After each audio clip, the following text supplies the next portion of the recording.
Today you'll be briefed on the January 29th mid-air collision outside Ronald Reagan Washington National Airport.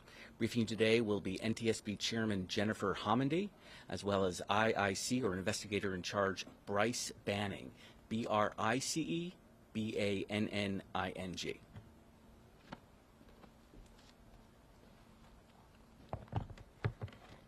Good afternoon, and thank you for joining us. Today, we're issuing our preliminary report of the mid-air collision involving a U.S. Army Sikorsky UH-60 Lima, or Black Hawk, and PSA Airlines doing business as American Airlines Flight 5342 over the Potomac River in Washington, D.C. on January 29th. As a reminder, our preliminary reports are just that. They are preliminary. We still have a lot of work to do in this investigation, so the report contains only the facts that we're able to validate and release at this time.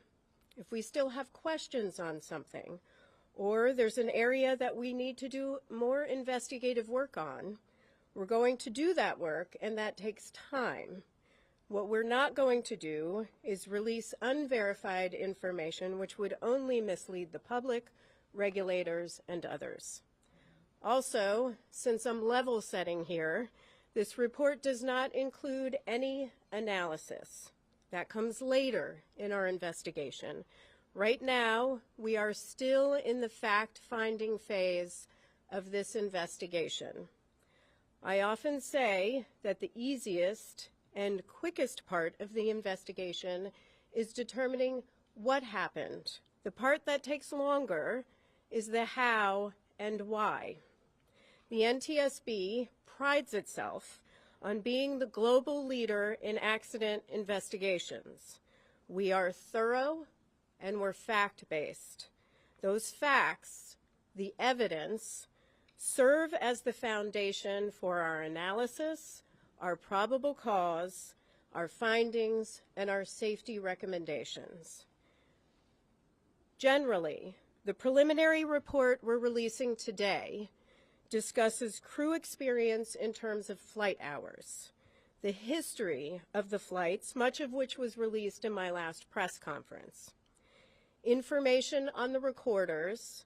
We still have a lot of work to do in this area as the Black Hawks combined cockpit voice and flight data recorder does not record date information, time information, or helicopter position information. And as I mentioned in the last press conference, there is inconsistency in the data which led us to declare the pressure altitude parameter on the Black Hawk as invalid. We're now in the process of determining whether that may have affected other helicopter systems that used pressure altitude as a data source, such as the altimeters. The report also contains information on the operators, the aircraft involved, air traffic control at the time of the crash, helicopter routes, the airport, emergency response and recovery operations, and the wreckage exams. But what I want to focus on this afternoon is our issuance of a recommendation report that contains 2 urgent safety recommendations to the Federal Aviation Administration, or FAA, concerning the helicopter routes near DCA. Urgent recommendations require immediate action to prevent similar accidents or incidents. When we issue them, we believe a critical safety issue must be addressed without delay. For this investigation, we're reviewing airport operations and prior incidents, including near mid-air collision events.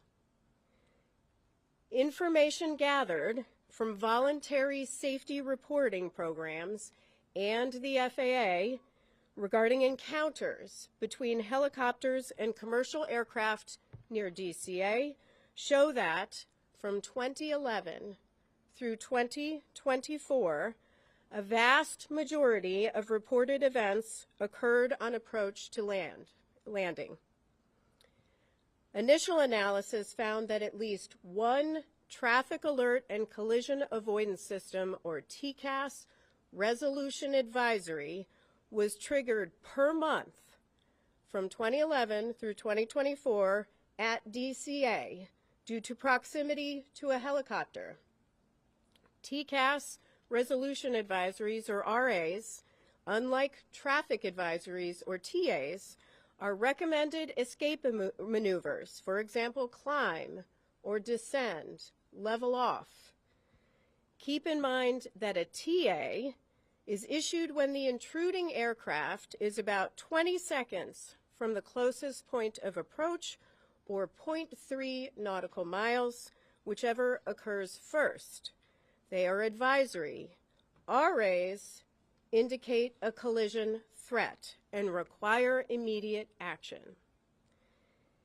In over half of the encounters we reviewed, again from 2011 through 2024, the helicopter may have been above the route altitude restriction. 2/3 of the events occurred at night. We then reviewed commercial operations at DCA and found that between October 2021 and December 2024, there were a total of 944,179 commercial operations at DCA. These are instrument flight rules, or IFR, departures or arrivals. Again, that number is 944,179 commercial operations at DCA. During that time, again October 2021 through December 2024, there were 15,214 occurrences, or close proximity events, between commercial airplanes and helicopters, in which there was a lateral separation distance of less than 1 nautical mile and vertical separation of less than 400 feet. There were 85 recorded events that involved a lateral separation of less than 1,500 feet and vertical separation of less than 200 feet. As a result of the accident, U.S. Department of Transportation Secretary Sean Duffy took swift action to ensure safety and restrict helicopter traffic from operating over the Potomac River at DCA until March 31st. And I want to commend him for that and commend the work of the FAA to also take swift action. As that deadline nears, we remain concerned about the significant potential for a future mid-air collision at DCA, which is why we are recommending a permanent solution today. On the chart to my right is a cross-section of the airspace that extends from runway 33's center line, spanning from the runway to the east bank of the Potomac River. The figure shows the separation distance that would exist according to FAA charts, with a helicopter on Route 4 and an airplane descending on the glide slope to runway 33. As stated in my last press conference and confirmed by the FAA, helicopter routes established by the FAA have no lateral boundaries, and the Baltimore-Washington helicopter route chart includes no warning for helicopters to operate a defined distance from the shoreline. So this shaded region right here represents an approximation of the area in which helicopters could be flown.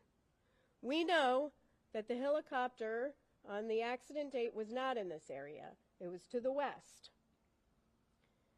But at the maximum altitude here of just 200 feet, a helicopter operating over the eastern shoreline of the Potomac River would have just 75 feet of vertical separation from an airplane approaching runway 33. 75 feet. That distance decreases if the helicopter is operated farther from the shoreline. And again, this helicopter, the Black Hawk, was operated farther to the west. We've determined that the existing separation distances between helicopter traffic operating on Route 4 and aircraft landing on runway 33 are insufficient and pose an intolerable risk to aviation safety by increasing the chances of a mid-air collision at DCA. Let me repeat that. They pose an intolerable risk to aviation safety. We're therefore recommending today that the FAA permanently prohibit operations on helicopter Route 4 between Haines Point and the Wilson Bridge when runways 15 and 33 are being used for departures and arrivals at DCA. Now, we recognize that a total closure of helicopter 4 between Haines Point and the Wilson Bridge during times when runway 15 and runway 33 are in use would restrict a vital aviation corridor used for law enforcement activity, Coast Guard patrols, and continuity of government operations. Additionally, mandating that controllers hold helicopters in place north or south of DCA while airplanes are operating on runway 15 and runway 33 has the potential to increase risk by adding to controller workload. So we are also recommending that the FAA designate an alternative helicopter route that can be used to facilitate travel between Haines Point and the Wilson Bridge when that segment of Route 4 is closed. From here, our team has a lot of work to do. We'll conduct a number of simulations, including in the Black Hawk simulator, CRJ simulator, ATC tower simulator, all using the accident inputs and conditions.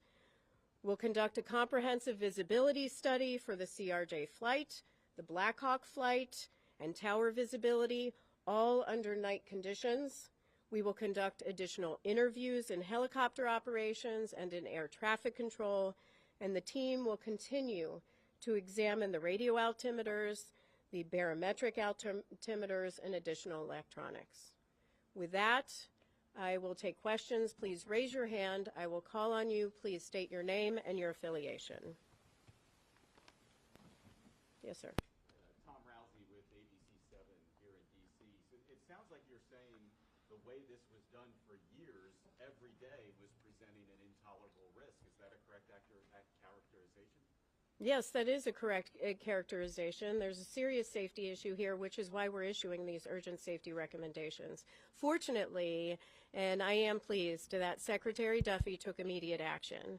Now we need to see that more permanent solution. Well, now that's the alternate, you're recommending an alternate route. Couldn't that take it over homes and potentially create battles there? That is something that the FAA has to look at as part of designating that route, which is why we're not prescribing a particular route. That is something they'll have to look at. Next question.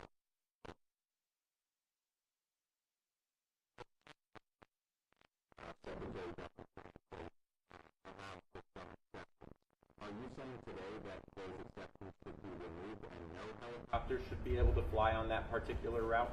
And for those who may not hear the question is about the current exceptions, say for presidential helicopter operations, some life-saving helicopter operations. We are not stating that. What we are leaving that to the FAA. They'll have to determine what is necessary. What we are saying is that there is a safety risk here and they need to take immediate action. And to follow up on you said over half of the helicopters in these close, near collisions, I guess you could call them, were above the 200-foot threshold. Do you have any explanation for why that might have been the case? Was it issues with altitude instruments? Were they just ignoring the restrictions? The question is about the half that we believe was over the altitude restriction for the helicopter. We'll look at that as part of our investigation. Thank you. Pete. please characterize how close a margin of 75 feet is? And then how angry does it make you that it took a fatal crash, the first fatal crash in the United States in decades, for that to expose this issue that was clearly baked into the airspace here? Well, the question is, could I characterize how close 75 feet is and whether this makes me angry? First, 75 feet is very close.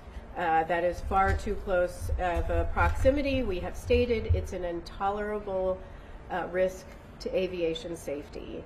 And we have called on DOT, FAA to take action. With respect to how angry it makes me, it does make me angry, but it also makes me feel incredibly devastated for families that are grieving because they lost loved ones. It shouldn't take a tragedy like this to occur. Unfortunately, one did, and so we are calling on action, but there clearly were indicators where safety trending could have occurred. Fortunately, we have a secretary in place that is taking safety very seriously, but it shouldn't take a tragedy to require immediate action. Would you call this an oversight, given the proximity of the glide path and the helicopter ramp? The question is whether I would call this an oversight. I would call it, I mean, it's stronger than an oversight, right? The data we have pulled is from a voluntary safety reporting system that FAA could have used any time. That data from October 2021 through December 2024. They could have used that information at any time to determine that we have a trend here and a problem here and looked at that route. That didn't occur, which is why we're taking action today. But unfortunately, people lost lives and loved ones are grieving. Sir? Yeah, Chair Hamady, Adam Tuss, Channel 4 here in D.C. Have you looked at the frequency of flights at Reagan National Airport, the number of aircraft that are landing day after day, and possibly, could make some recommendations there? Is that something you guys could do? The question is on the number of flights that are landing and departing from DCA and whether we're taking a look at that. Certainly everything is on the table right now as far as our investigation is concerned, and we will look at that. We're certainly going to look at separation distances between landing and departing aircraft as part of our investigation. That's something we would look at, but that's still to be done. Yes. BBC News, Nomia Iqbal. I wonder if you could tell us, could this have been prevented if there'd been more staffing? The question is, could this been prevented if there was more staffing? I assume you mean in air traffic control. That is part of our investigation and is part of the analysis phase of our investigation. Right now we are collecting facts on air traffic control. In our preliminary report today, we will mention that there were 5 controllers on position. There were 9 there, not in the cab, but in the tower. Some in the break room. We do know that the helicopter and the local position were combined at 3:40 p.m. So we are taking a look at that. We do not have any evidence that anybody left. In fact, the controller came back into rotation around 4:27 p.m. We also know that the flight data position and the clearance delivery positions were also combined for the entire day, which is not abnormal. If I can just follow up, I mean, you're making these recommendations, but you've got the White House and DOJ potentially making cuts, particularly to air traffic controllers. So I wonder how worried, concerned you might be about that. The question is about, again, air traffic control staffing and any sort of cuts. I don't want to speak for the Secretary. I believe they have a hiring exemption for air traffic controllers. I see his posts on X daily calling for people to apply for air traffic controller positions. So they are actively hiring. And so, that is something he is doing right now. Hi, Will Guys, Black Beer. I'm curious, as a part of your investigation, if you'll be looking into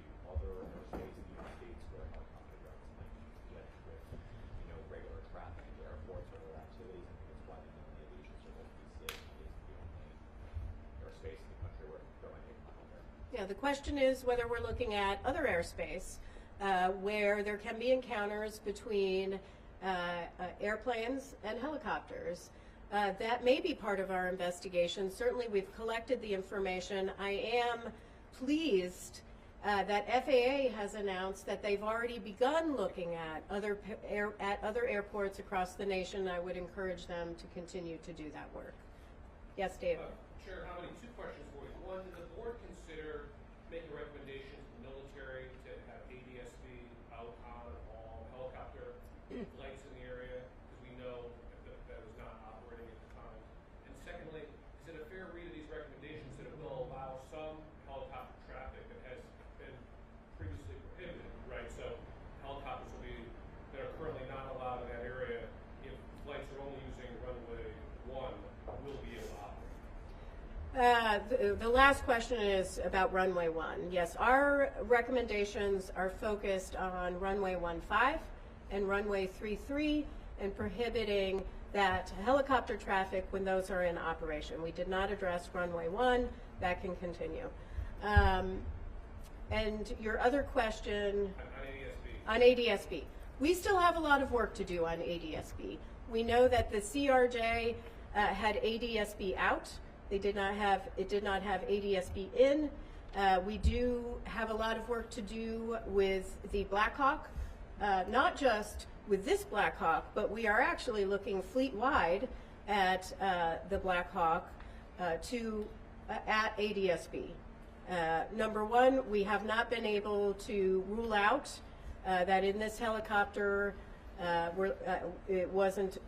we're looking at whether it was installed correctly, whether it was programmed correctly, whether there was some sort of malfunction, or whether it was turned off. But we're not just leaving that to this helicopter. We're looking at it more broadly to really understand how the Army deals with ADSB. Yes? We are Brett Gray Television. In that 13-year span, we said there was at least one air traffic collision avoidance triggered each month. Can you give some context as to what that national average is like for other large airports or other airports near military operations? The question is on the TCAS alerts that we found at least one every month from 2011 through 2024, and could we characterize that more nationally at other airports? Right now we're focused on DCA. FAA is looking at other airports, and we are pleased with that and encouraging them to do that. We also may look at other airports as part of this investigation. Two more questions? Yep. We'll count that as one. Oh, thank you. So going back to the collision and evidence, it seems like there's a lot of red flags. Did anybody raise like a red alarm before, or is it just came up because of this incident? And then going back to the controllers and the combining, do you have any insight into how often that happens, especially at the DCA tower? Well, with respect to, there's a question on the controllers and how often they combine. I will say the combined positions of flight data and clearance delivery, as we understand it, is pretty normal. With respect to helicopter and local traffic, there are standards that FAA has in place on when they can combine them, and they have to seek certain permissions. But as far as data on how often, that is something we are looking at as part of our investigation. And I'm sorry, your second question was? Oh, going back to the 1 a month, that type of thing. Oh. Did anybody raise an alarm, or did it just come up because you did the deep dive? Regarding, did anyone raise alarm regarding the TCAS RAs that went off at least once a month? Here's how I'll answer it. The 15,214 occurrences that we identified as close proximity events with the help of FAA, close proximity events between helicopters and airplanes between October 2021 and December 2024. Some of those is information they obtain. A number of those are through voluntary safety reporting systems. So that means somebody did flag it and call it in. Is that the NAS or the FAS, or what's the reporting system for that? Well, ASAP reporting system? Yeah, it's the ASAP reporting system. Next question. Yep. Max Marcella from DC News Now. You mentioned that there was a risk if these permanent changes were not put in place. What would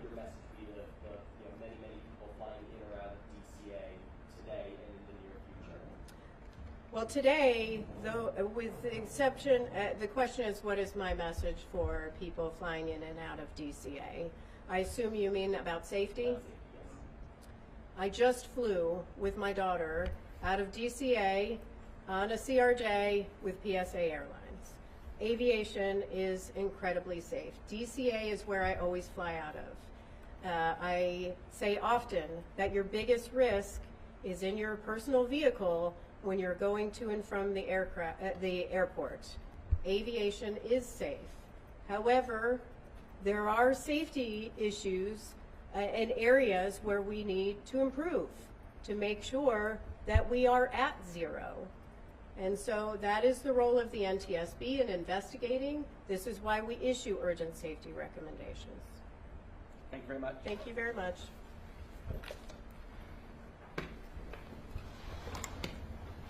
Continue monitoring the progress of the investigation, please check ntsb.gov.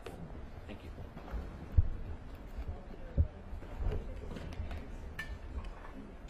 Hey, Eric, can we stay here for a bit? Yeah. Okay.